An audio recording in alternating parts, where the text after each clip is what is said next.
السلام عليكم واهلا بمطبخ مصرية. اهلا بيكم في مطبخ مصرية. النهارده هنعمل مع بعض تورتايه قلب. اول مرة اعمل تورتايه قلب. وقبل ما ابتدي خالص فحبيت اشوف مقاس القاعدة اللي هحط عليها. جبت الصواني العادية، الصواني بتاعتي العادية، جيت احط فيها القلب، ما نفعش خالص. المقاس مش هو، لان البورد مقاس 28 ودول تقريبا مقاس 26 الصينيتين. يعني شوفي انا ابتديت التورتايه من ايه، مش من المكونات، ولا انا هحطها في ايه. طيب حبيت احطها في صاج 30 في 40، برضو ما نفعش. هتطلع طبقه واحده. فجبت الصينيه دي، انا ما بعملش فيها حلويات ابدا، دي مقاس 30 تقريبا. بس هيصادفني مشكله ان هي ممكن ما تعملش الطبقه عاليه، لان انا هعملها ريد فيلفت، والريد فيلفت عاده ما بيعلاش. اوكي، فهشوف. يعني هو لو النص ريد فيلفت، انا بعملها الفجر دلوقتي، لو النص ريد فيلفت طلع رقه واحده ومعرفتش اقسمها، هضطر اجيب نص ريد فيلفت تاني واعملها. طيب انا عملت ايه بقى؟ جبت طبعا ورق حواوشي، ورق زبده زي ما انت عايزه، وقصيتها تحت، احطها في القاع وهدهنها من هنا سمنه. خلاص، دي اول حاجه، ملناش دعوه باللي احنا قلناه ده خالص. دي ترتيبات من قبل الكيكه ذات نفسها. طيب نعمل ايه؟ معايا العجان اهو، بالعجان او بالمضرب مفيش مشكله خالص. ده نص كيلو ريد فيلفت. لو انتي اتفرجتي على الفيديو بتاع المنشية، هتعرفي ان انا كنت من ضمن المشتريات كنت جايبة الريد فيلفت من هناك. معايا 4 بيضات كله على بعضه، نص كوباية زيت،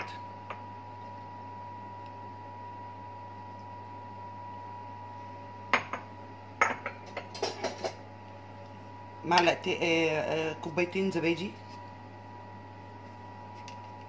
الزبادي الصغيرة دي،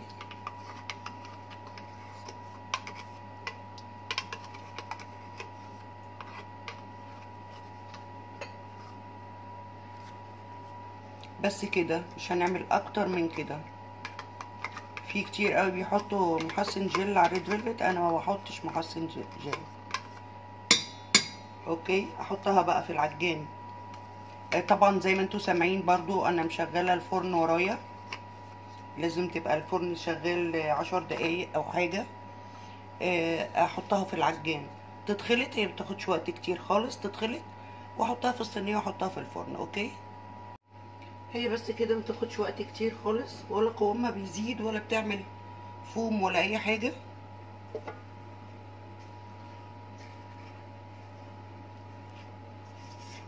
يعني انا ضربتها حوالي دقيقتين 3 مش اكتر.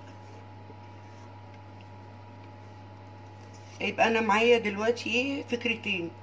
لو هي معرفتش اقسمها 2، معرفتش اعملها طبقتين، يبقى هضطر اجيب كمان نص ريد فيلفت واعمل كمان طبقه.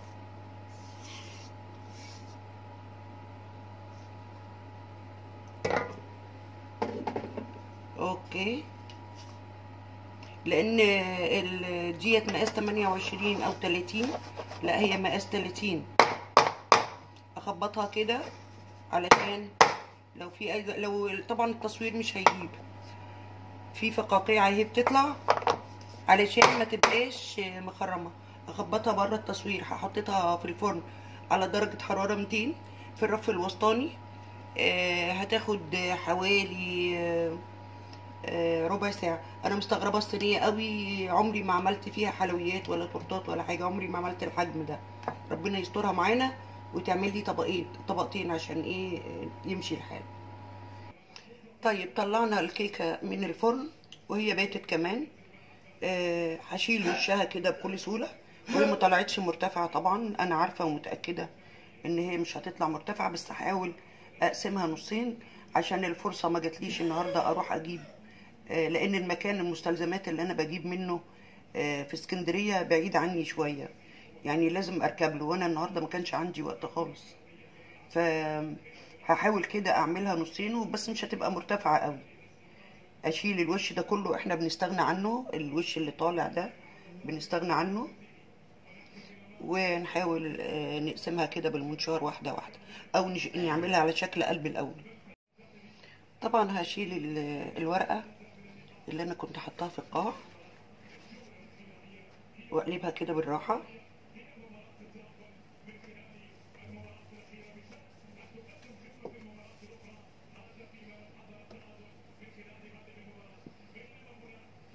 اوكي،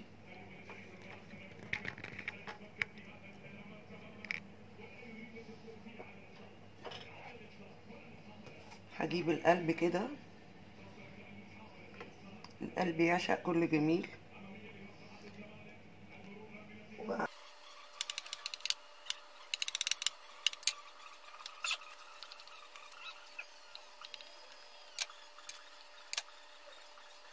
بقيت قلب بالشكل ده روعة روعة، حتى لو انا ما زينتهاش فهي جميلة. اقسمها بقى. انا عملت المنشار مش على التسعة، عملتها على يعني لغاية القاعدة بتاعة المنشار، يعني قللتها قوي. بسم الله الرحمن الرحيم.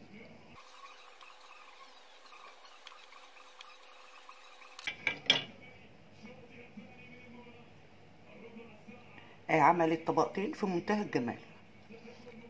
احطها بقى على البورد ونشوف هنعمل ايه. طيب انا قطعتها خلاص شكل قلب، وحتى الجناب اللي طلعت دي برضو حطيتها جنب بعض، هحطها في النص مش هيبان حاجة ابدا. دوت ده موس، المفروض يعني يبقى موس فراولة، بس انا مش عارفة شكله مش فراولة، حتى لو مش فراولة هحط له درجة لون. هو مج شوية، ما بحطش حاجة عليه ابدا ابدا، غير هو عليه السكر وعليه كل حاجة، غير مج الا ربع برضو، او الا ايراد كده لبن ساقع متلج. اضربه وارجع له. هو غالبا موس فانيليا، هحط عليه درجة لون احمر يدوني بينك، لان انا كنت بحسبه فراولة. احنا ضربنا الموس بالشكل ده، وحطيت له لون بينك كده، عشان هو طلع موس فانيليا.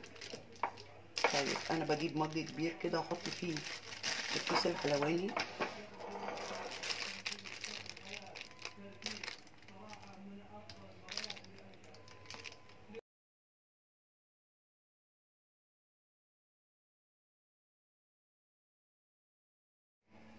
طيب حاطين البورد على قاعدة دوارة، وحطيت شوية من الموس تحت عشان تمسك التورتاية ما تروحش وتيجي معايا. اخد الجزء بقى ده كده، انا مش هسقيها، هي طرية جدا ومش هسقيها. طيب حطينا بقى الموس في كيس حلواني من غير بلبلة ولا تيب ولا اي حاجة.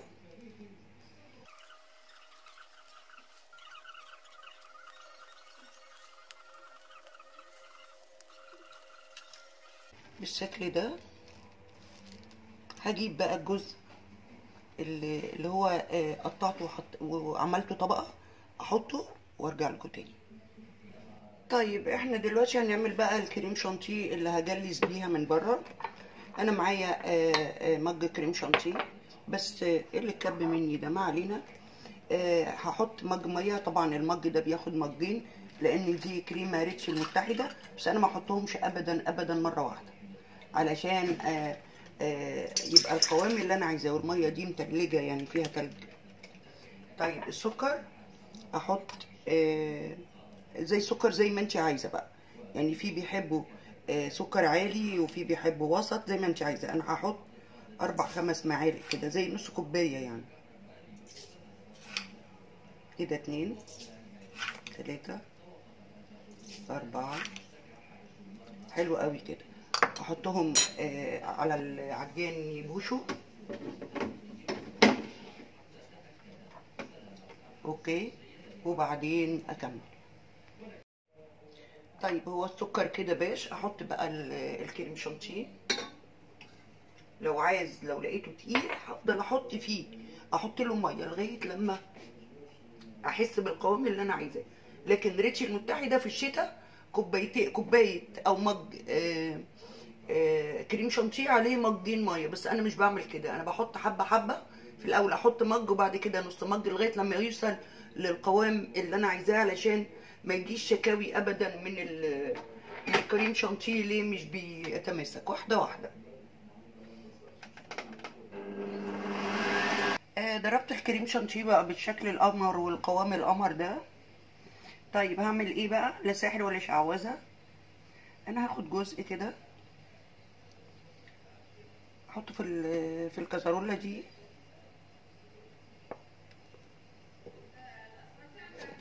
اوكي، هنعمله بيه ايه دلوقتي؟ هقول لكم هنعمله بيه ايه. وطبعا الاضافه الاكيده بتاعتي اللي هي الكريمه اللباني، ما بستغناش عنها ابدا في تورتاتي. انا على فكره جربت الكريمه اللباني البودر، ولا ليها 30 لازمه، ولا بتضيف طعم. يمكن اللبن البودر احلى منها. جايز حد يختلف معايا في الحكايه دي، بس للامانه انا ما كنتش مقتنعه بيها، بس انا جربتها. قلت اما اجربها واشوف الدنيا ايه. لا، ما مش هو نفس طعم الكريم شانتيه بالكريمه اللباني، الطعم الغني دوت اللي بتحبي اللي تاكليه وتحبي ان انت تاكليه يعني. اضربها كمان ضربه واكمل. حطينا بقى الكريم شانتيه في الكيس الحلواني. اجلس بقى كده. بحب قوي فكره التجليس، او احط الكريم شانتيه بالكيس الحلواني. بيقولوا عليها فكره للمبتدئات، لكن انا مش بقول ان هي المبتدئات، حتى يعني اللي بيعرفوا شويه بتساعدهم. انا خلاص من ساعه ما ابتديت بزين وانا اتعودت على الكيس الحلواني. ساعات كنت بعمل كده بايلاك، لكن لقيت الكيس الحلواني بيديني نتيجه احسن.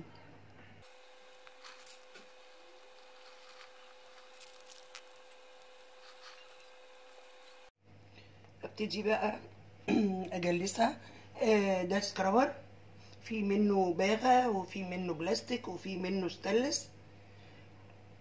انا بحب قوي اجلس بدوت، خفيف كده ومش تقيل. هي مدارس، في كتير قوي بيجلسوا بالسباتولا، بس انا بحب اجلس بالسكرابر ده.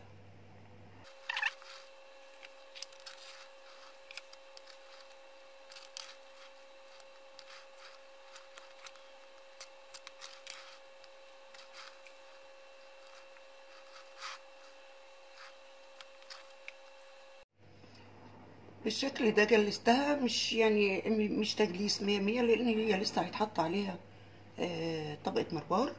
احطها بقى في التلاجة نص ساعة ساعة، واعمل انا وانتو المروار. طيب دي الكزرولة اللي حطيت فيها كمية كريم شانتيه. قلت لكم هنشوف هنعمل فيها ايه.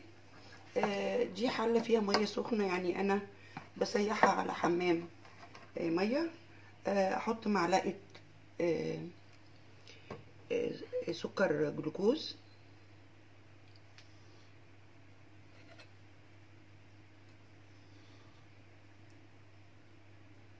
اوكي،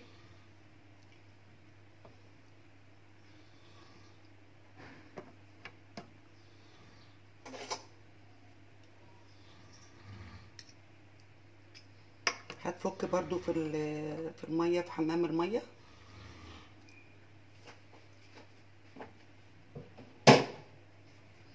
احط معلقة او نقطتين 3 لون احمر.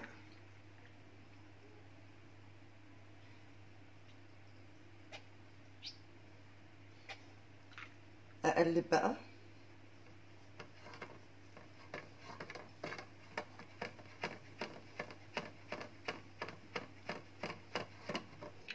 عملنا البديل للمربار بالكريم شانتيه والسكر الجلوكوز عادي.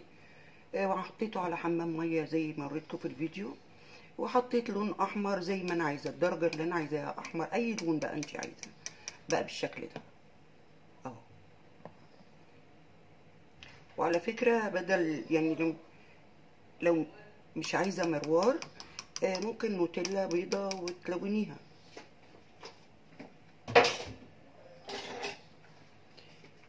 حطيت الكيكه على سلك، وحطيته في صينيه عشان كل اللي يقع فيها كل اللي ينزل منها يقع في الصينيه. اوكي طيب انت ما عندكيش القصص ديت وما عندكيش الحامل السلك ده، بتجيبي صينيه وتقلبيها وتحطيها على علبه عاليه، وتحطي برضو العلبه في صينيه بحيث اللي ينزل في الصينيه ما يبوظش الدنيا. نصب بقى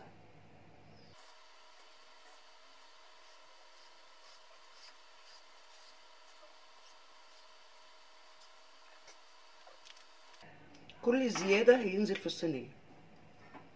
هسيبها تتصفى خالص ونشوف هنعمل ايه. انا نقلت طبعا الكيكه على بورد ابيض.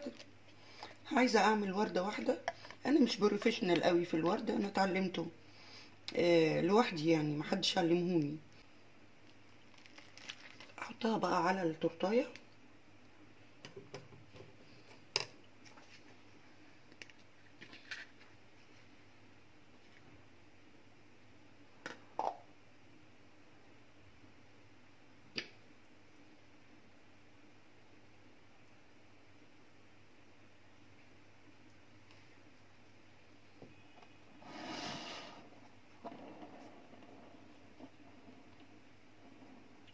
هي مش مظبوطه قوي بس شغاله. جبت التيب الصغير ده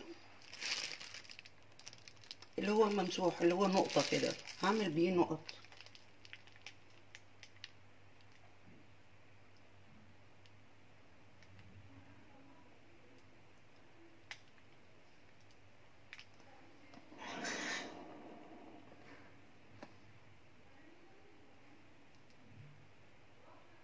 بشكل عشوائي يعني مش منظم.